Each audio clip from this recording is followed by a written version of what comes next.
Good morning विद्यार्थियों। BSc BA third year में topic चल रहा है रेस्पिरेशन, और पिछली क्लास में मैंने आपको एरोबिक एंड एनारोबिक रेस्पिरेशन में अंतर बताया था। उससे पहले हमने आरक्यू पढ़ा था, ठीक है, और उसके साथ ही दो प्रकार एनारोबिक और एरोबिक रेस्पिरेशन श्वसन आधार के बारे में जानकारी ली थी। अब देखिए आगे हम देखेंगे एटीपी बायोलॉजिकल एनर्जी करेंसी क्या है। अगला जो टॉपिक है वो है एटीपी बायोलॉजी एनर्जी करेंसी, इसको हम कह सकते हैं, ठीक है। और इसे जैविक मुद्रा भी कहते हैं, जैविक ऊर्जा भी हम इसे कहते हैं। देखिए एटीपी जो है वो मिश्रण होता है किसका, एडीपी प्लस एएमपी का, ठीक है। ये किसका मिश्रण होता है, एडीपी और एएमपी का मिश्रण होता है। एडिनोसिन डाइफास्फेट और एडिनोसिन मोनोफास्फेट दोनों मिलकर के क्या बना लेती हैं, एडिनोसिन ट्राइफास्फेट मिला लेती हैं, जिसे हम एटीपी कहते हैं। सबसे पहले हम डिस्कवरी की बात कर लेते हैं। डिस्कवरी इसकी कैसी है, डिस्कवरी किसने की थी। देखिए दो वैज्ञानिक, एक तो है फिस्के और दूसरा है सुबारा। फिस्के एंड सुबारा, इन्होंने 1929 में जो मसल्स कोशिकाएं हैं उसका जो निस्तार है उससे एटीपी को अलग किया था, ठीक है। किससे, जो मांसपेशियां हैं, मांसपेशियों के निस्तार से एटीपी का पता लगाया था, एटीपी को अलग किया था। मांसपेशियों के निस्तार से इसको क्या किया, अलग किया, ठीक है। पहली बात तो ये। दूसरी बात ये कि जीवित कोशिकाओं में एटीपी के वास्तविक कार्यों का महत्व, जीवित सेल्स में एटीपी के वास्तविक कार्यों का महत्व, ये किसने बताया था, ये बताया था जैव रसायन फ्रिट्ज लिपमैन ने। किसने, फ्रिट्ज लिपमैन ने।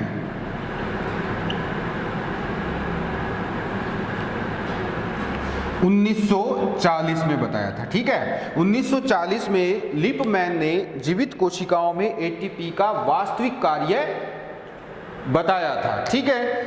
आगे चलते हैं। दो वैज्ञानिक Warburg and auto mayor, Warburg, इसके बारे में हम पढ़ चुके हैं वारबर्ग इफेक्ट में, एंड ऑटो मेयर। फिर इन दोनों वैज्ञानिकों का नंबर आया। इन दोनों वैज्ञानिकों ने क्या सुझाव दिया कि एटीपी का निर्माण एडीपी से अवायवीय अपघटन द्वारा होता है। एटीपी का निर्माण कब होता है, एटीपी का निर्माण एडीपी के अवायवीय अपघटन से होता है, ठीक है। अवायवीय अपघटन से होता है, एडीपी से होता है, एडीपी से होता है, अवायवीय अपघटन द्वारा होता है। इसका मतलब क्या है कि ग्लूकोज जब लैक्टिक एसिड में बदलता है तब इसका निर्माण होता है। यानी ग्लूकोज जब लैक्टिक एसिड में बदलेगा, ग्लूकोज लैक्टिक एसिड में कब बदलता है, ग्लूकोज लैक्टिक एसिड में कौन सी प्रक्रिया के दौरान बदलता है, अनॉक्सिशोषण के दौरान। कौन सी प्रक्रिया के दौरान, अनॉक्सिशोषण के दौरान, ठीक है। तो ग्लूकोज जब लैक्टिक एसिड में तब्दील होता है तब एटीपी का निर्माण होता है, यानी तब एटीपी एडीपी से बनती है। आगे देखते हैं। इन्होंने तो ये बता दिया, परंतु बाद में कुछ और वैज्ञानिकों ने क्या स्थापित किया कि इसका निर्माण वायवीय अपघटन से होता है, ना कि अवायवीय अपघटन से। किसका, अवायवीय अपघटन से इसका निर्माण नहीं होता है। इसका निर्माण कौन सी प्रक्रिया द्वारा होता है, वायवीय अपघटन से होता है, यानी कि एरोबिक रेस्पिरेशन से होता है।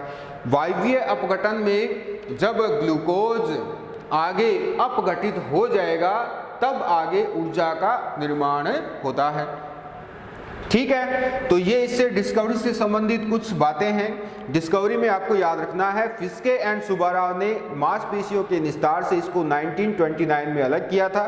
जीवित कोशिकाओं में एटीपी के वास्तविक कार्यों का महत्व लिपमैन ने बताया था।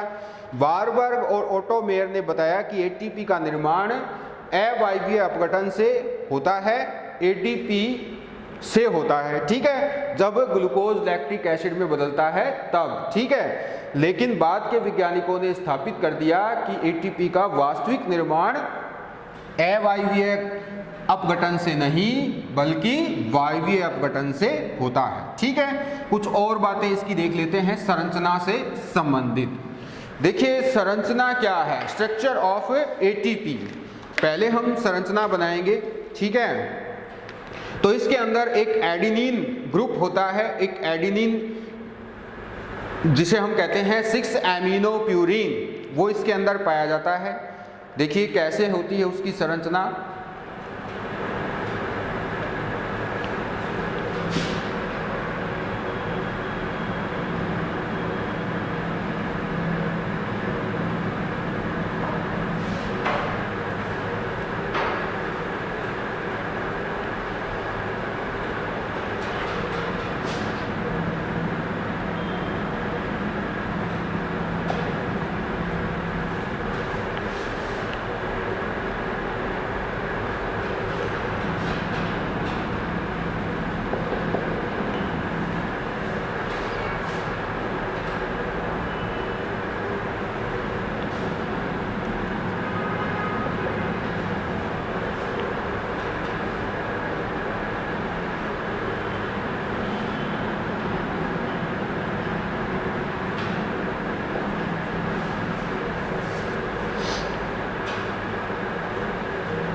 तो ये क्या है, ये तो है एडेनिन, इसे हम 6 एमिनो प्यूरिन भी कहते हैं, ठीक है। ये तो हो गया एडेनिन ग्रुप, और ये राइबोज शुगर से जुड़ा रहता है, 5 कार्बन युक्त राइबोज शुगर से जुड़ा हुआ ये रहता है, ठीक है।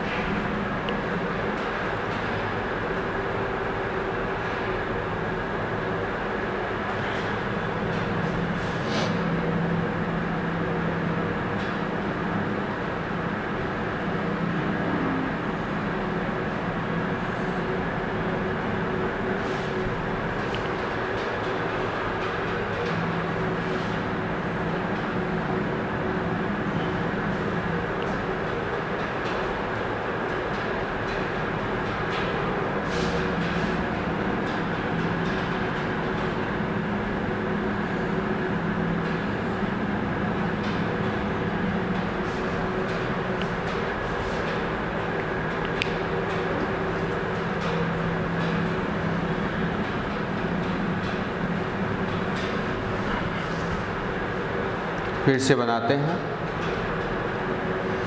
ये तो O हो गया इधर इधर, ठीक है, इस तरह से।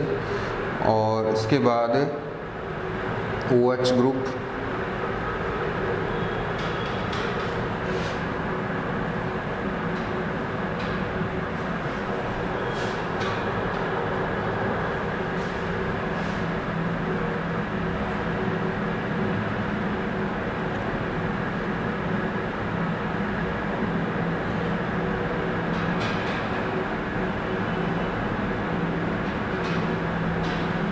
ये हो गया इधर इसके साथ।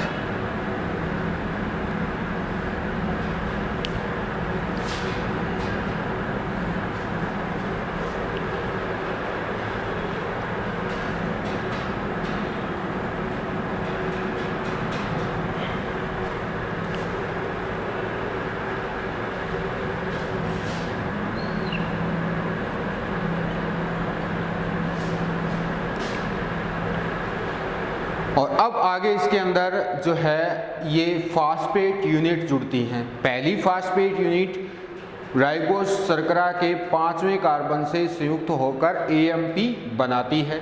तो ये पहली जो है वो कहाँ पर जुड़ेगी, यहाँ पर जुड़ेगी।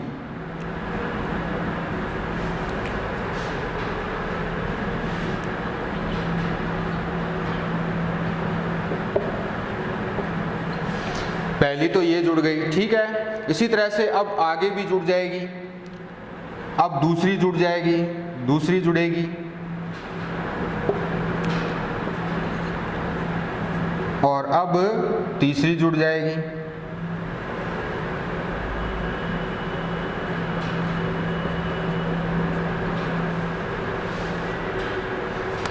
थोड़ी सी गड़बड़ हो गई है, यहाँ से दोबारा देखते हैं।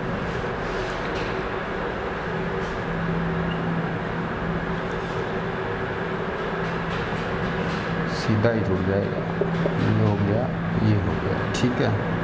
इसके बाद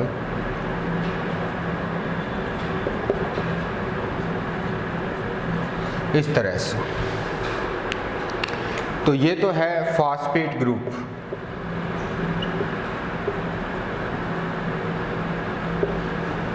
ये एडेनिन हो गया और ये हो गई राइबोज शुगर, राइबोज शर्करा। तो इस प्रकार की संरचना एटीपी की होती है। अब देख लेते हैं इसको अच्छी तरह से। देखिए, संरचना के बारे में सबसे पहले लोमैन ने 1930 में बताया था। इसकी संरचना सबसे पहले किसने बताई? सबसे पहले लोहमैन ने बताई थी, ठीक है। लोहमैन 1930 ने बताई थी, ठीक है। इसने सबसे पहले इसकी संरचना बनाई और इसके बाद रासायनिक विश्लेषण किसके द्वारा दिया गया? रासायनिक विश्लेषण 1948 में अलेक्जेंडर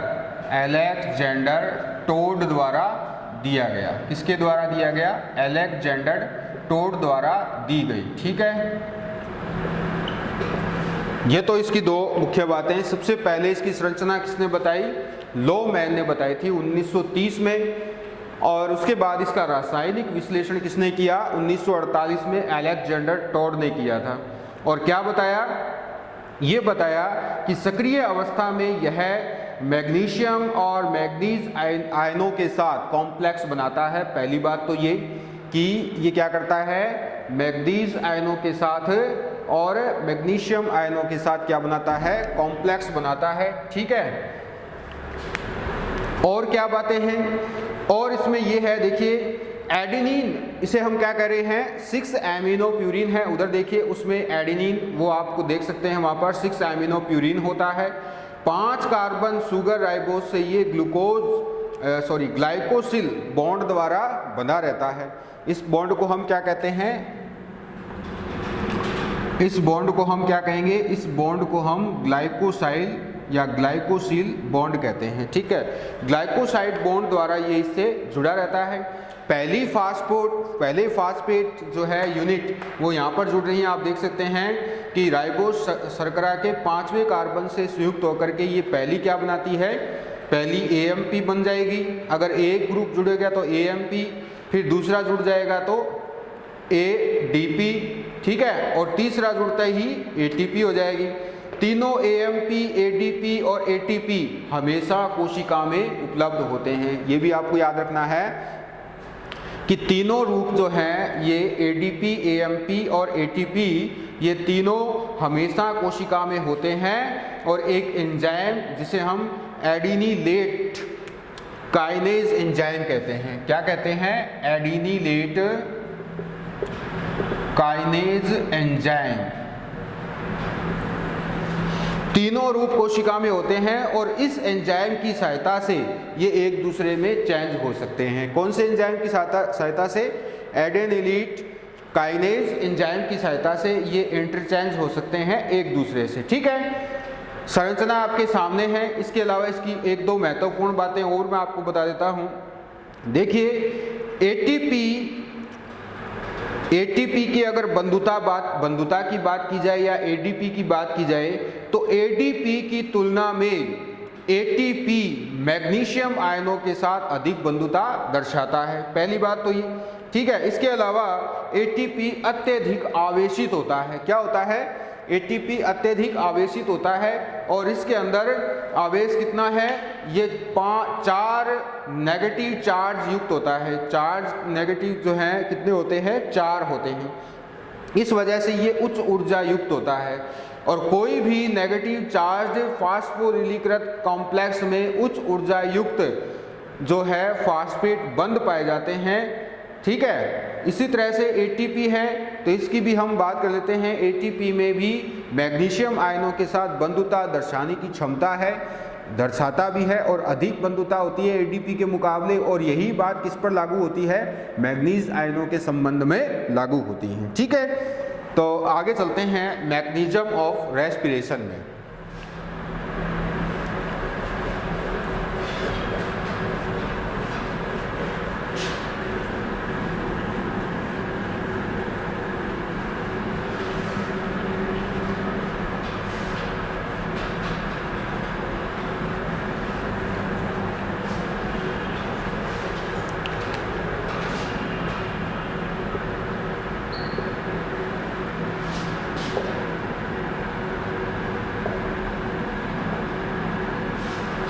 रेस्पिरेशन का मैकेनिज्म क्या है? देखिए, मैंने आपको बताया था कि जो जटिल कार्बनिक पदार्थ है वो सरल कार्बनिक पदार्थों में टूटते हैं और श्वसन क्रिया द्वारा टूटते हैं, जिससे कि जल और कार्बन डाइऑक्साइड का निर्माण होता है। ऑक्सीडेशन से ऊर्जा का विमोचन होता है, कुछ ऊर्जा उष्मा के रूप में बाहर निकल जाती है और बची हुई ऊर्जा ATP के रूप में स्टोर हो जाती है। इसका सार क्या है?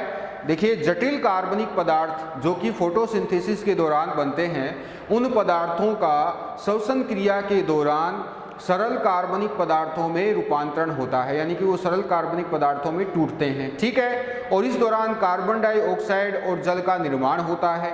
ऑक्सीडेशन से ऊर्जा का विमोचन होता है, जो अतिरिक्त ऊर्जा है वो उष्मा के रूप में बाहर निकल जाती है और बची हुई ऊर्जा को ATP के रूप में स्टोर कर लिया जाता है। तो जटिल कार्बोहाइड्रेट पदार्थ कौन कौन से हैं? जैसे स्टार्च है, प्रोटीन है, ठीक है, और फैट है। मुख्य रूप से तो ये तीनों ही हैं। तो जो स्टार्च है, कार्बोहाइड्रेट, वो ग्लूकोज, सुक्रोज, ग्लैक्टोज, इनका पहले क्या होता है, घुलनशील हेक्सोज शर्करा में रूपांतरण होता है, यानी कि श्वसन क्रिया में जाने से पहले ये क्या करते हैं, हेक्सोज शर्करा में रूपांतरित होते हैं और फिर हेक्सोज शर्करा प्राथमिक श्वसनाधार का काम करती हैं। जबकि वसा और प्रोटीन की बात की जाए तो ये प्राथमिक श्वसनाधार के रूप में प्रयुक्त ना होकर के ये मीडिएटर के रूप में जो रेस्पिरेशन की क्रिया है उसमें प्रवेश करते हैं। तो वसा और प्रोटीन एक माध्यम के रूप में इसके अंदर जाते हैं रेस्पिरेशन की क्रिया में, जबकि कार्बोहाइड्रेट हेक्सोज शर्करा में रूपांतरित होकर प्राथमिक श्वसनाधार का काम करता है। श्वसन के परिपथ देख लेते हैं कौन कौन से हैं।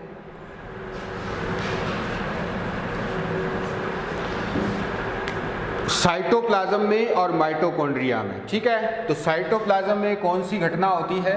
साइटोप्लाज्म में ग्लाइकोलाइसिस होता है। क्या होता है? ग्लाइकोलाइसिस होता है। ग्लाइकोलाइसिस ऑक्सी व अनऑक्सी दोनों श्वसन में होता है। ठीक है, जिसमें क्या होता है कि ग्लूकोज का ग्लाइकोलाइसिस प्रक्रिया द्वारा किस में रूपांतरण होता है? पायरुविक एसिड में। ये पायरुविक एसिड बनाता है, ये तो होती है ग्लाइकोलाइसिस में। और ये ऑक्सी एंड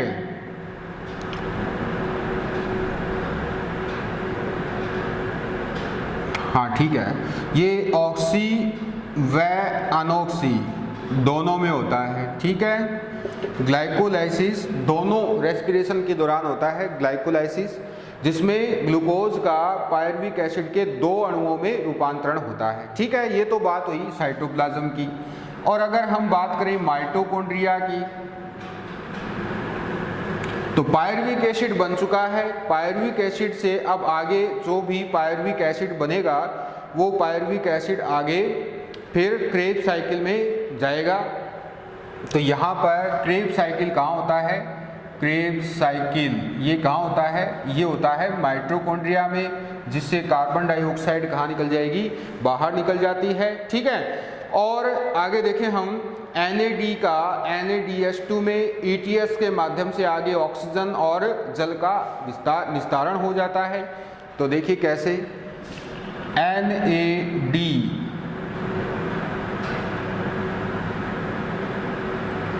NADH2 और इसी तरह से ETS, ठीक है।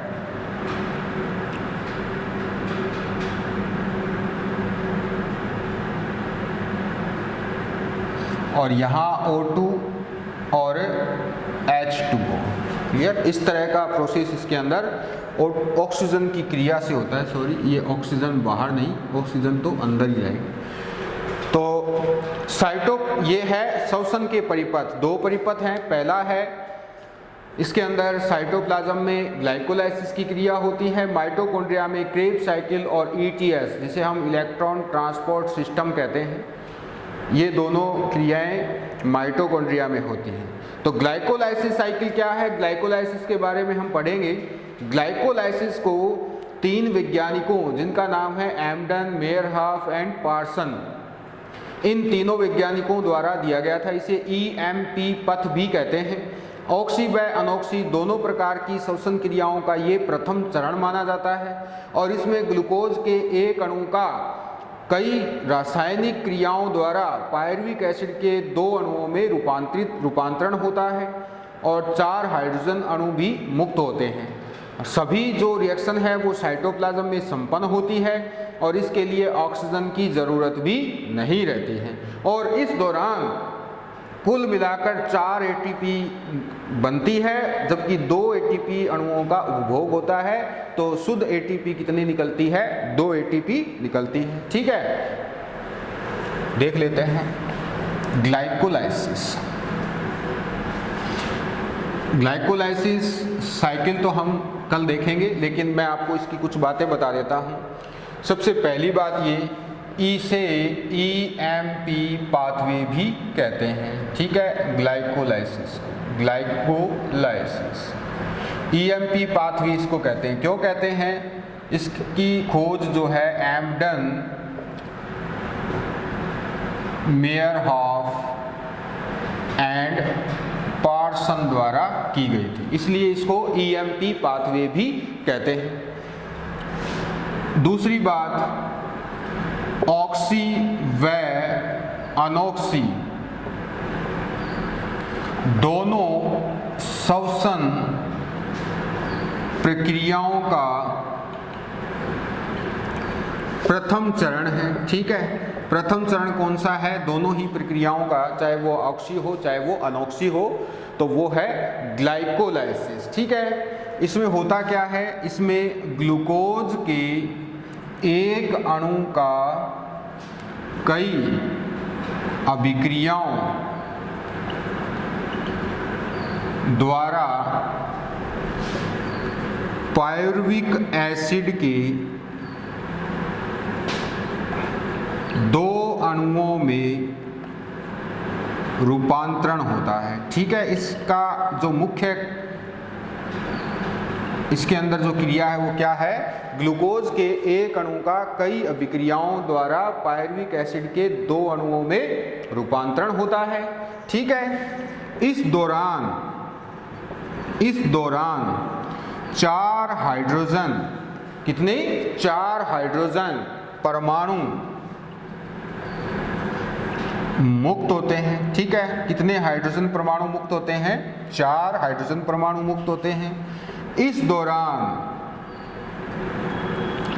4 ATP का निर्माण होता है, ठीक है। कितनी ATP बनती है, 4 ATP बनती है। और इस दौरान 2 ATP का उपभोग होता है। कितने ATP का उपभोग होता है, 2 ATP का, ठीक है। और इसमें शुद्ध ATP लाभ कितना होता है, 2 ATP होता है, ठीक है। शुद्ध ATP लाभ कितना है, 2 ATP है। क्यों है, क्योंकि 4 बनती है, 2 खर्च हो जाती है, तो 2 ही बचेगी। और सभी अभिक्रियाएं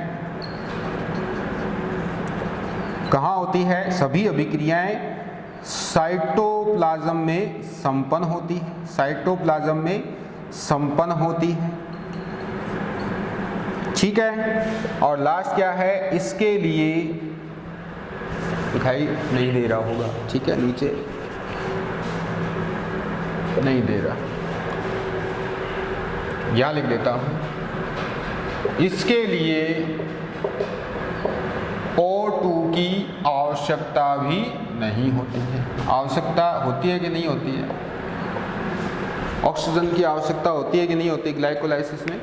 ग्लाइकोलाइसिस में ऑक्सीजन की आवश्यकता नहीं होती है, ठीक है। ये इसकी कुछ मुख्य बातें हैं।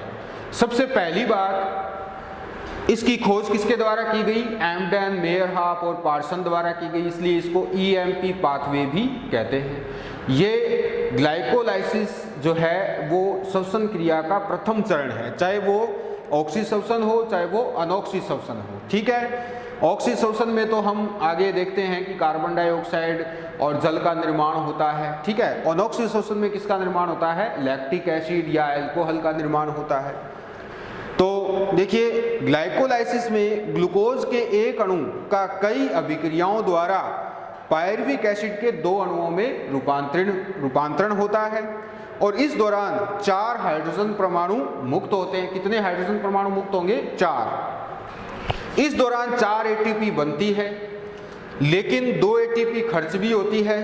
तो शुद्ध ATP लाभ कितना होता है? ग्लाइकोलाइसिस का 2 ATP होता है। ये वाइवा का क्वेश्चन है, ग्लाइकोलाइसिस में शुद्ध ATP लाभ कितना है, ठीक है। और दूसरा क्वेश्चन है, ग्लाइकोलाइसिस में पायरुविक एसिड के कितने अणुओं का निर्माण या ग्लूकोज के एक अणु से पायरुविक एसिड के कितने अणुओं का निर्माण होता है।